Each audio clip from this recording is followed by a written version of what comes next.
Welcome to Creative Conversations. I'm Roger Humphrey. In this episode, I'm pleased to welcome the award-winning guitarist and composer, William Anderson. He's been praised multiple times by reviewers in the New York Times, Washington Post, Classical Guitar, and Fanfare magazines, and was called the perfect pioneer by the late guitarist Lily Afshar. Please join us on a magical journey through the land of contemporary or modern classical music and the many people who populate it. Hey, before we begin, please hit that like, follow, and subscribe buttons down there, and all the other buttons that you see. Also, leave a comment. I'm still trying to convince that goofy algorithm that people are actually paying attention. Thanks. And we are welcoming to the show the wonderful guitarist and composer, William Anderson. Hey, Bill, thank you so much for coming on. It's my great pleasure, Roger. Thank you. Thank you. Hey, listen, I got a lot to get into with you today, a lot to talk about. Um, uh, you've you've been at this a minute or two. You're a guitar player, and you're a composer. The music that you focused on, from what I've been able to tell, has been largely contemporary music. Is that correct? And so, can you kind of how'd you happen to get caught up in not caught up sounds like a cult but how did you happen to get involved in contemporary classical music as opposed to the traditional Spanish repertoire? Um, yes, I became engrossed and passionate about exploring it Uh-huh. because I had some mentors who, you know, they nudged me, and I was happy to be nudged. David Starobin was maybe the most important one. He's interested in contemporary music, but also in the '80s I was at Tanglewood, and Well, you must have been young. I was 19 the first time I played with the Fellows. With Wow. people. I played a piece by Luca Francesconi, his piece for guitar, percussion, and string quartet. And Lucas Francesconi went on to become a sort of a gatekeeper for the Venice Biennale and the music that they do there. And I really wish I could reach out to him again. And in fact, I can and I should. I should find him and reconnect. But those experiences in the early '80s, I was 81 when I did that. I was 19. And then they kept calling me back. And the reason they were calling me back was because they had works by living composers that employed the guitar. And I was the person who I fell into it that first year when I was with the Boston University program. There was a guitar program with Ed Flower that year. And then they kept calling me back throughout the '80s. And it was always because of contemporary music. So if you're playing contemporary music and you're a guitarist or a mandolinist, you can sneak into all kinds of very exalted organizations and performing groups, like the New York Philharmonic, like Tanglewood, like the Greg Smith singers. All of these are Metropolitan Opera chamber players, Chamber Music Society of Lincoln Center. These were all gigs that I've done because I became the go-to guy for contemporary music guitar and mandolin. Uh-huh. So Okay. yeah, and then because I was running an ensemble, Cygnus, I became one of the people who's active in promoting the work of living composers. And then because I got to know certain people, I ended up running the Roger Shapiro Fund for New Music, which is now uh, the chief mover and shaker behind the classical music programming at the Village Trip, which is Oh, what I'm hoping to talk with you about today because yeah, I really want to get into that too. So, okay. we have a big slate of composers. So because my the hat that I'm wearing most prominently now is as the artistic director of the Roger Shapiro Fund for New Music and its production arm, Marcius Productions. Um, and we are putting on a whole series of concerts every September with the Village Trip, and it's just been wonderful working with the founders, Liz Thompson and Cliff Pearson. Liz writes books about the folk music scene. She's written a book about Joan Baez, and she edited a book about Bob Dylan, and she's now working on another book. Cliff Pearson is an architecture writer, Oh, and they're so wonderful and curious and interested in all kinds of music. And so they let me do this my wife and I, Joan Forsyth, we do this together. We put together this program of concerts, and Okay. they're not meant to be scary contemporary music. It's really very diverse and very broad Okay. selection of music. In fact, one of the things I wanted to mention is that it's impossible for one person to, you know, what I really hold deep in my heart is I'm very opinionated and very narrow, but I don't want the programming to be that narrow. And so I'm a matchmaker. I find performers, groups, string quartets, duos, trios, and if they're passionate about something, then I support it. And this broadens our programming. So all of the collaborators this year bring wonderful music that a lot of people are going to really love. And so I'm proud of being able to assemble things that's very broad and very, I think will catch. There's something for everyone. So when is this going to occur? Okay, well, we start with a little preview, a pre-concert events on the weekend of September 12, 13, 14. That's the Guitar Fest. We have the Olson Dakari duo. Do you know them? No, I do not. Uh, Guitar and voice. And John Olson was the president of the New York City Classical Guitar Society for a while, but I think he Okay. stepped down.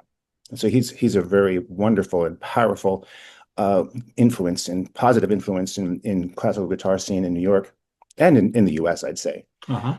And they have a premiere by Thomas Flippen, some Rilke settings. Um, Other premieres by Robert Morris, an important composer. He's now in Rochester. He taught at Eastman.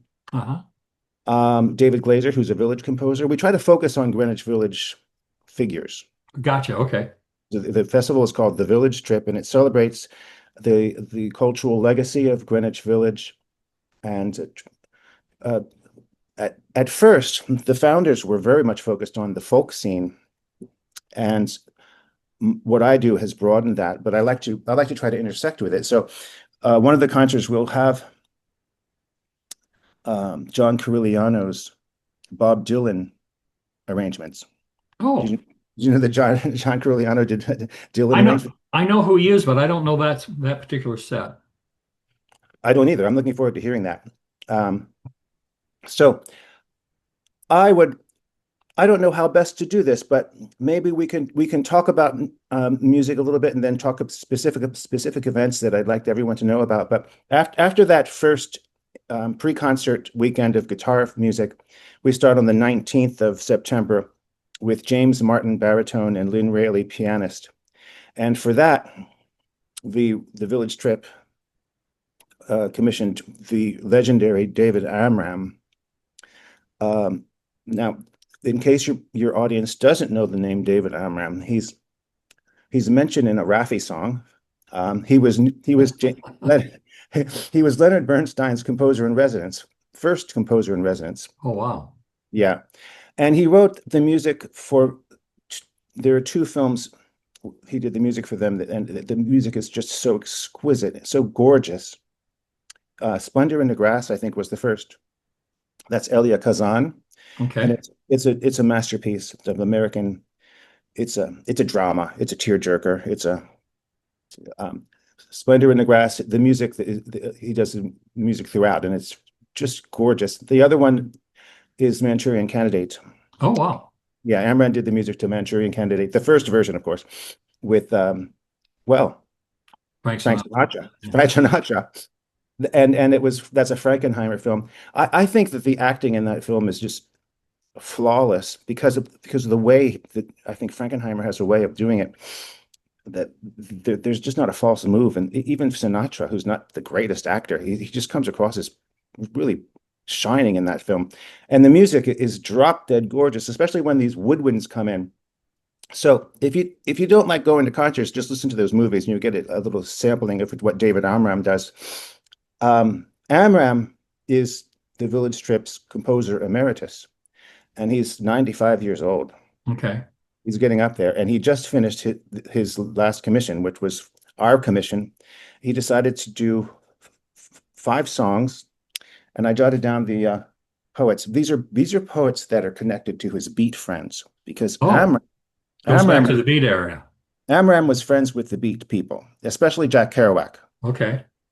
And now, um, so he knew Neil Cassidy, he knew Jack Kerouac, he knew them all, but he especially hung out with those two.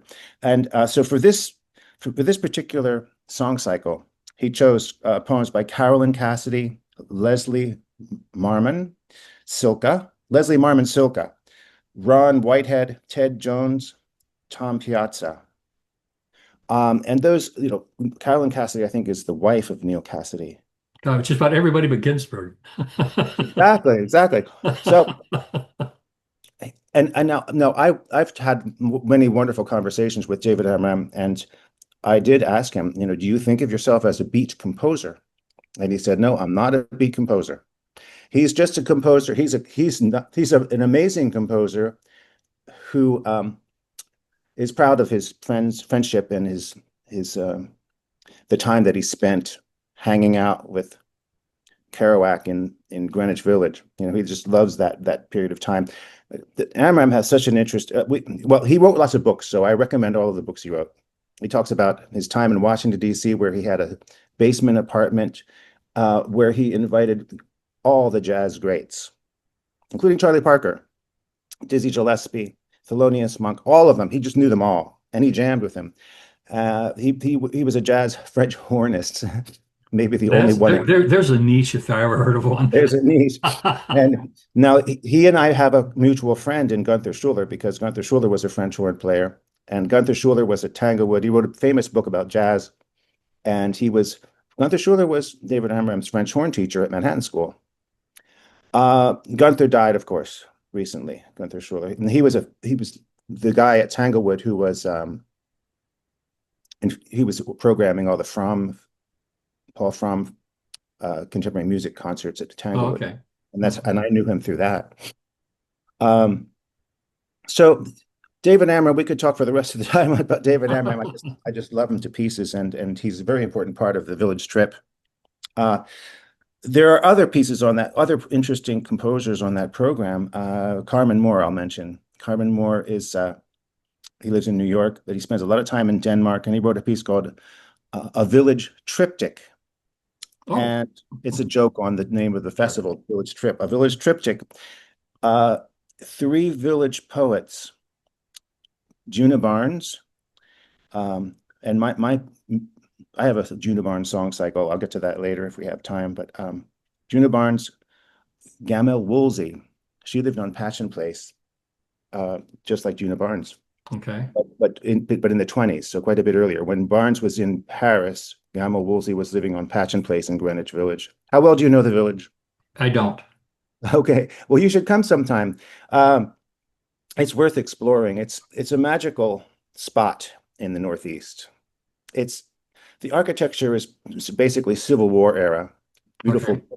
simple brick buildings, but beautiful brick buildings, but it's also a kind of a mashup of more recent building in and around the cracks of the old stuff. So Carmen Moore, back to his song cycle, A Village Triptych, Juna Barnes, Gamel Woolsey, who's not so well known, but should be better known. And the third song in the cycle is by his friend Lennox Raphael, who wrote a very controversial play called Che. It was censored. People were arrested. There was nudity. There was obscenity. There was everything to offend the authorities. It was a success to scandal. And so I was really glad to be introduced to Lennox Raphael's poetry, and I got to know it before he died. He died just last year in Denmark. Okay. There seems to be a New York expat community in Denmark of Okay. composers and poets, which doesn't surprise me. But I say go to it. So if I can't find you in New York, I'll look for you in Denmark. Yeah, I'll be in Rudersdal. So So I'll just mention a few more things then. How much time do we have? plenty. I own this thing. We can be here till supper time. No Okay. problem. Just interrupt me if I drone on for too long. Okay. So I'll just mention there's a Bernstein weekend, and there are two events. One of them was organized by my wife Joan Forsyth. She calls it Classical Cool, and it's for young people. It will be hosted by Nina Bernstein, the youngest Bernstein Mhm. daughter. And it will conclude with Carnival of the Animals. There'll be some young players, a young pianist, and a young singer doing Haydn and Handel. And we will kick off that program with the Candide Overture. The there's another Bernstein event called um, oh yeah, Bernstein Remix, and there's Liz Thompson and Cliff Pearson, the founders of the festival, assembled an amazing group of people. It's too long to mention, but that will be hosted by Jamie Bernstein, the oldest daughter. Okay. daughter. And Sharon Isbin is on that program. Oh, I bet that'll be wonderful.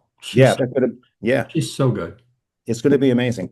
Um, then we have a gamelan program, and we have the same day following the gamelan, so there'll be a program featuring Damien Sneed, who's just an amazing American composer who writes in a kind of gospel style, but gospels that can go thoroughly in the direction of jazz, go thoroughly in the direction of contemporary classical music. Oh, He's very versatile, and he's an improviser. Uh, the his program is called Habitat East, and it celebrates Jimmy Carter, whose first project with Habitat for Humanity was at Tompkins Square Park. And the concert will take place at St. Mark's in the Bowery, just a few blocks away from Tompkins Square Park. And that village connection between Jimmy Carter and Greenwich and East Village gives us an excuse to explore the music that Jimmy Carter brought to the White House, which was quite broad. And some people think that the gospel music and jazz that he brought to the White House helped to um, legitimize and solidify the place of gospel music in the American culture. And I would say Damien Sneed, as he calls himself an American composer, and I started calling myself an American composer, like in exactly the same spirit that he does, because it's embracing truly homegrown American idioms, gospel. But we were in France together a couple of weeks ago for a summer symposium, a music symposium, and he gave a presentation about his music. His Langston Hughes settings, which we played for us, or played a recording of it for our composers conference. It's in a very advanced gospel jazz language that can be very powerful, and it's not without moments of really biting dissonance. oh, So it's a language it's alive. It's not a dead language. It's on the move. It's on the move in the hands of Damien Sneed. And I don't know if you know who Damien Sneed is, but he was Jesse Norman's pianist for a while, oh, and wow. Jesse Norman brought him to the White House. Oh, okay. And he tells the story of his adventure with Jesse Norman in the most amusing way, because he imitates Jesse Norman's voice. And I don't even want to try to imitate him imitating her, but she was such a she reminds me a little bit of Marilyn Horne in that she held herself like a queen. She was a queen. Yes to both. So, people who know me think of me as being someone who was interested in the high modernists, because I recorded so much music by people like Charles Warren and Milton Babbitt and Mario Davidovsky. And, by being actively involved with that music, I learned to really love it and understand it in a way that maybe one cannot if you're only listening from the audience. I don't really believe that. I think if you listen enough, you can understand it as well as I can. Do you have difficulty relating to your audiences or even getting an audience? I mean, some of this can be kind of harsh to the untrained ear. I pull rabbits out of hats. So I did a program for Ben Boritz and my late friend composer Frank Brickle last December, and some of my friends came just to see what it was all about, and they said, "Bill, you did it again. You got an audience." I get decent audiences, and sometimes I get very good audiences, and I don't know how I do it. I can tell you when I started out, people like Milton Babbitt and his colleague Jacques Monod, he had this group called the New York Guild of Composers, and they would have concerts where there was like some miserable handful of people in the audience. And yes, so that used to be the old way. Now, uh, this is an interesting question, and I'm glad you mentioned this because how do you learn? How do you change? How does you let your inner core open up and enlarge out of what you hold tightly to you? And this is what I've been doing. At first, I called it infiltration, but after a while, it doesn't feel like that. It feels like you're down in the trenches, getting dirty together, working toward making some kind of music happen. So I think that's my work with Village Trip was an infiltration of the folk scene because it was more of a centered on the village folk scene. And now Okay. I'm at first, if I thought of it as an infiltration, I no longer do. I feel like we're working together, and I try to intersect. Like um, James Martin, the baritone, he has a Joni Mitchell piece on his program. Oh, Yeah, and also I would say that we have string quartet Ethel doing some new pieces for electric guitar and string quartet, and they intersect with the Bang on the Can uh, yeah. composer. Uh-huh. So everyone knows what the Bang on the Can scene is about, right? Right. Or should I say something about it? Uh, but uh, Bang on the Can and Babbitt were at odds. They're polar opposites. Bang on the Can is about banging on cans, and Babbitt is about something else. And so what they used to talk about uptown and downtown. Babbitt is uptown. Bang on the Can was downtown. So Okay. so by um, by getting dirty together and working together in the trenches, I think we start to open up and broaden our outlook and our purview, our musical tastes can grow and enlarge if you know how to do it. But I respect people who know what they like and know what they don't like. But because I'm now involved with the Roger Shapiro Fund for New Music, presenting things, I'm very aware that I want this to be bigger than merely my tastes. That's very important. So that's why I find partners who like Ethel, the Bang on the Pan people, together with Philip Glass and his circle, including Nico Muli, the young minimalist, they created an audience for contemporary music, and my hat is off to them. I respect them for doing that. And uh, now the music that I was doing when I was younger with these modernists that I mentioned, who are all dead now, um, they were not completely failing at getting people interested in the music. It was more difficult. It wasn't as easy. It wasn't trying to be easy. And really, this is a big conversation. But I talk about the John Rockwell coup.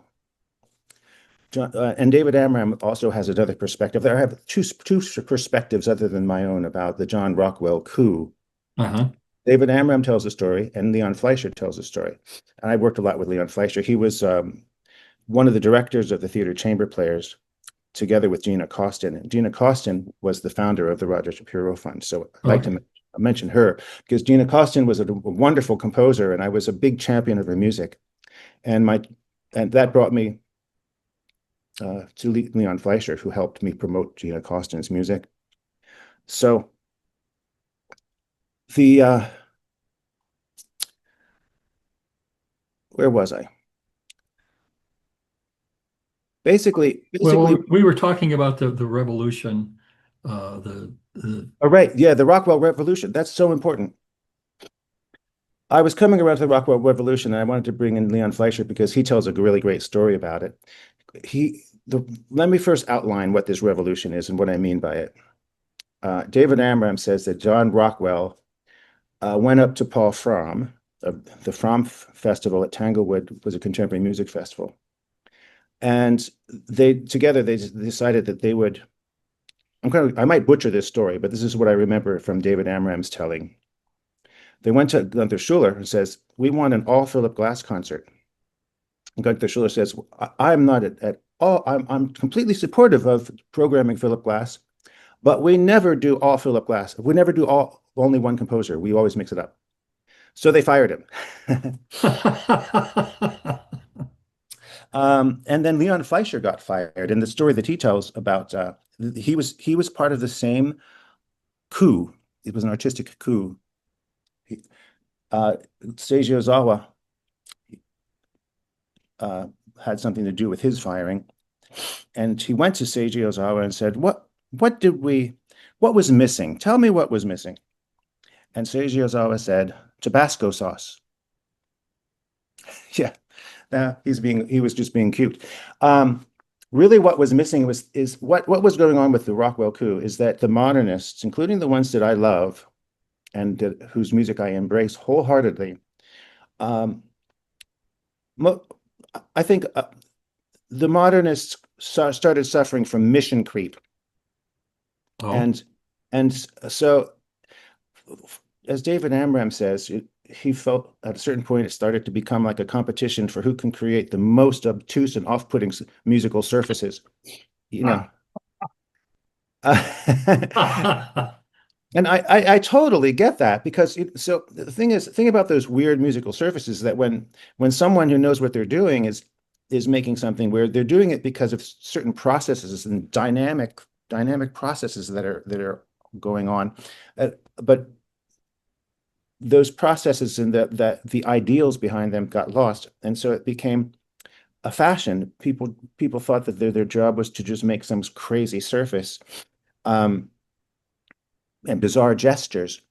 And I call that modernist mission creep. And I've come to realize that John Rockwell and the those people who really helped tamp down those modernists.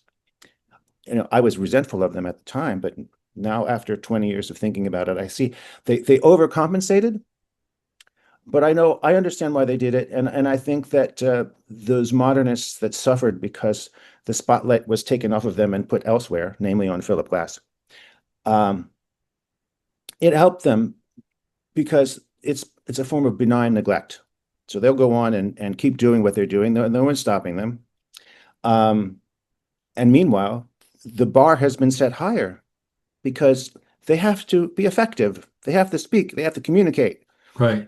I never was one to think that if the modernists adhere to high and lofty compositional principles, those principles should not be yoked to a specific sound, a specific surface.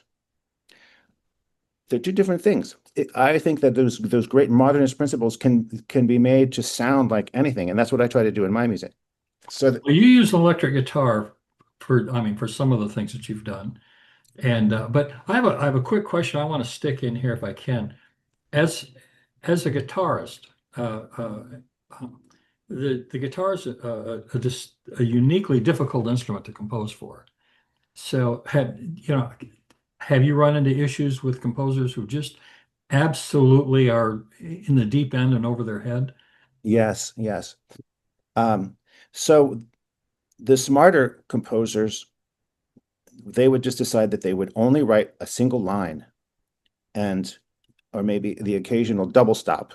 Now, Okay. double stop is more of a violin term. It's Yeah, just two notes at a time, right? yeah, the guitars can actually do chords. So the guitar is an amazing instrument, but it's very particular. It's very Baroque in that sense because in the Baroque period, people liked instruments with very bizarre features like theorbos and reentrant tuning. Yeah, people have trouble with guitar. And so my teacher, David Starobin, he was proud of building a repertoire of music, new music for guitar. And, he got Elliott Carter to write changes and Shard for solo guitar. And I did that too. So I was going around getting people to write for guitar, helping them know how to do it. And then one of my students wrote a little manual. His name's Jason Sagabil, and I've been distributing that. It's pretty well done. He wants to work on it some more.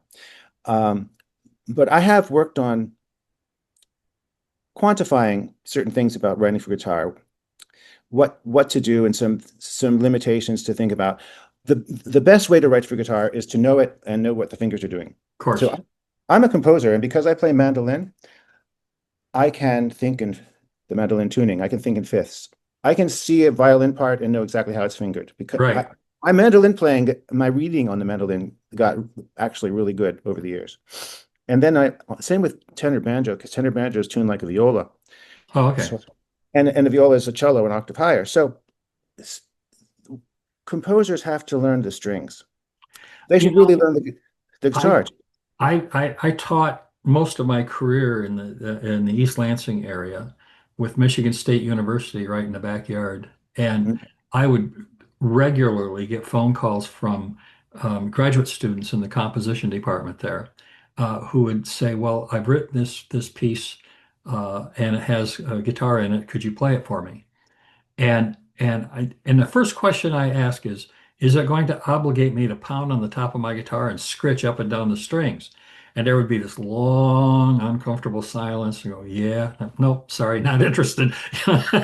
Because they didn't know what else to do with the instrument. They might throw in a note here and a note there.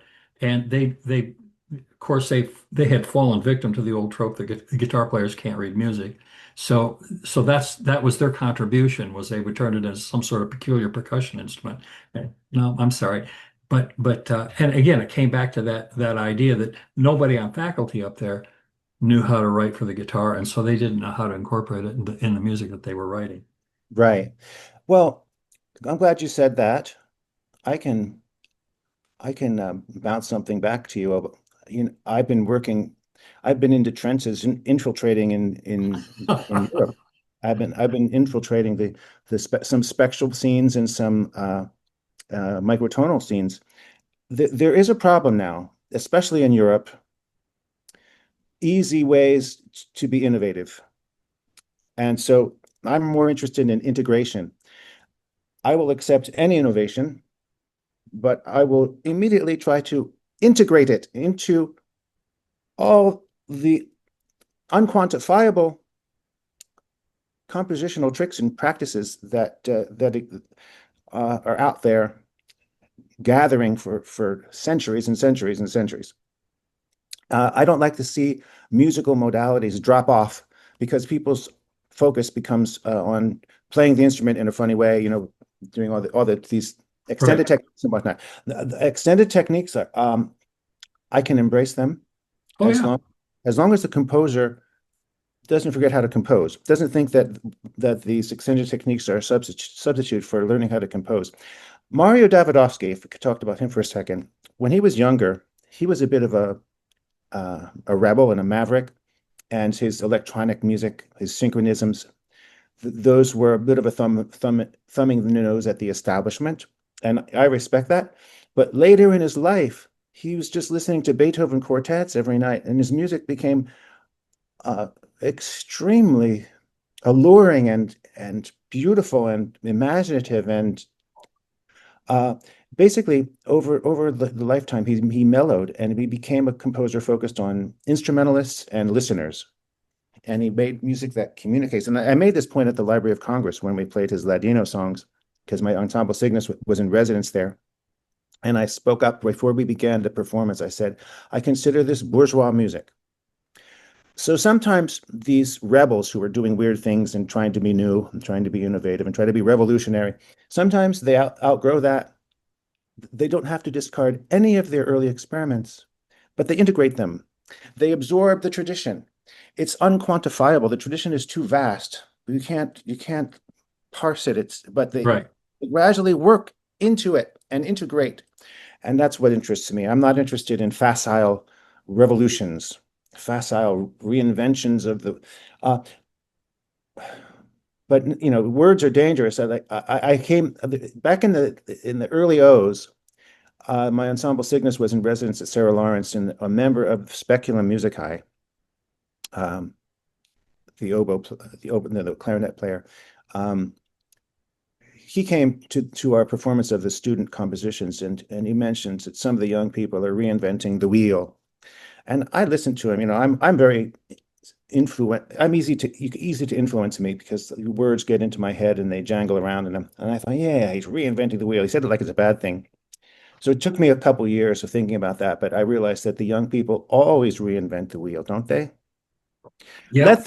Let them reinvent the wheel, because it'll be a wheel with different stripes. It'll be a special wheel. It might, so Well, they do in popular music all the time, and we take it for granted. But as soon as we step outside of that, all of a sudden it's like, well, they're being disrespectful or something, you know. You know, it's classical music or it's jazz or it's folk or how dare you, you know. And I mean, and in rock and roll, I mean, they just and popular, not just rock and roll, popular music. I mean, I'm pretty sure that Frank Sinatra was considered kind of a rabble rouser in his day. Just and the big band stuff that that our grandparents listened to and our parents listened to was innovative in its day. The idea of going to a concert of Benny Goodman as opposed to dancing to the music. It was just a dance band after all. Yeah. good So point. Yeah. so you have all of that history, but we sort of take it for granted, the 60s begat the 70s, begat the 80s, on and on and on in popular music. And we forget that classical music is the same way. But I'm sure, that, I mean, people in Mozart's day thought of J.S. Bach as being old-fashioned and not worthy. You know? Well, actually, thanks for that. That gives me an excuse to mention something. Classical music in the United States has always been the classical composers and the classical performers were often empathizing with dynamics that are in play in Europe. So let me talk for a moment about Bauhaus, because on this festival we're doing a program with the guitarists. It's I think we're going to have it on the 12th, September 12th at Loft 393, featuring Stefan Volpa, he lived at Westbeth. He was a Greenwich Village composer, but he was originally from the Bauhaus scene, like Joseph Albers, the color theorist who ended up Okay. at Detail. Joseph Albers and Stefan Volpa are both Bauhaus figures. Both, and the Bauhaus was responding. The Bauhaus was part of a dynamic. Young artists were nauseated by imperial pomp in the architecture and in the music, and in ornamentation that smacked of the upholding of a system that was no longer serving the people, but was concerned only with serving itself. Now, in the United States, we never really had that problem because, unlike France, our democracy functioned pretty well for a while. No, but it always had ups and downs and bumps. But nevertheless, our artists, if there's an artist who was like influenced by the Bauhaus, the elements that created the Bauhaus, they weren't really at play here. And until now, until now. So now we're getting into a situation where some of those some pushback against architecture that props up a value structure that's not really serving the people. That's what Bauhaus is all about. So, I don't want to say too much about it because it's dangerous, but Stefan Volpa lived in Westbeth, which was this interesting building. David Del Tredici also lived there. And he was an important teacher. And one of his students was Leo Brouwer, one of the most loved and widely performed guitarist composers, not inaccessible at all. So there's an example of a dynamism where in Europe you have artistic movements towards streamlining, toward getting away from ornamentation that became a bad habit and became an emblem of a corrupt regimes, such as, the Austro-Hungarian Empire, which was a police state, and many moments in 19th century France, it was a police state. Uh-huh. And the architecture that propped up those states, people started to develop a great dislike for it. And I find myself, I was just in Europe for the first 6 weeks. I was doing a lecture tour talking about composition in Salzburg, Berlin, Dublin, and then France. And I was looking at architecture. Whenever I see the Jugendstil, which is the equivalent of Art Nouveau in France, Okay. I love it so much. And Americans don't necessarily know why they love it, but in Europe, there's a dynamism behind it. It was a pushback against empty values. Oh. Yes, absolutely. People don't know that. People don't realize it's very important. So like I think about Louis Comfort Tiffany, who was influenced by the French Art Nouveau, but I don't think that there was that edge to it, that combative aspect, because his clients were all rich robber barons. So, you know what? We are just about out of time, sir, and I could just go on forever and ever and ever. But Well, the big thing, let's cover, if we can, real quick, like again, the dates on the village trip, if we may, please, and what to expect there. I thank you for the opportunity to talk about the village trip. At the events, there's a pre-festival weekend of it's a guitar festival, September 12, 13, 14. The festival starts on the 19th with baritone James Martin and Lynn Rayleigh, pianist, and others. And it continues through the 28th. And I recommend, please remember thevillagetrip.com. It's very easy. Oh yeah, okay. Thevillagetrip.com. There'll be a link in the description below. And there's so many important premieres: Thomas Flippin, David Amram. Let me see. I tried to write them down. Luke Harchin, Sam Adler. They're composers. The great thing about the Village Trip is that I'll have some modernists, but I'll also have some bang on the can people. And it could be that I'm the only one.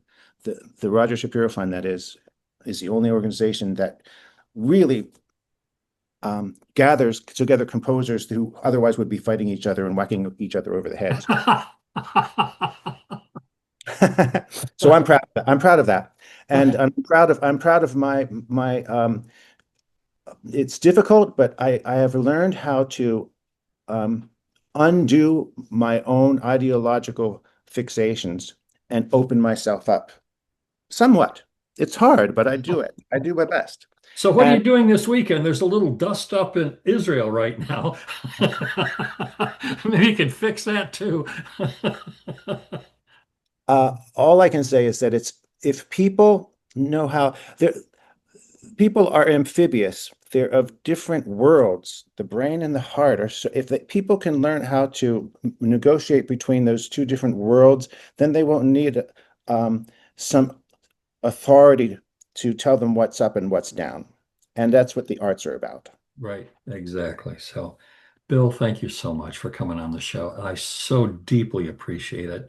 And I want to have you back on soon so we can just keep jabbering about this stuff. I'm just really, I feel like I'm a hog rolling in it, as we say in the Midwest. It's been a great pleasure, Roger. Thanks for letting me go on. And if there's anything that gets boring, you just chop it out, okay? I can do that. But thanks, Bill. I'll talk to you real soon. Okay, thanks. Great pleasure. Take care. A big thanks to William Anderson for taking the time from his very busy day to talk with me. And thank you, too, for spending time with us. If you would like to keep up with the future adventures of Bill or any of my guests, just subscribe to my website. That's www.rogerhumphrey.com for my weekly blog. It's usually pretty short and even has some pretty pictures. I promise, no spam. And in the meantime, check out some of my other episodes of Creative Conversations with Roger Humphrey.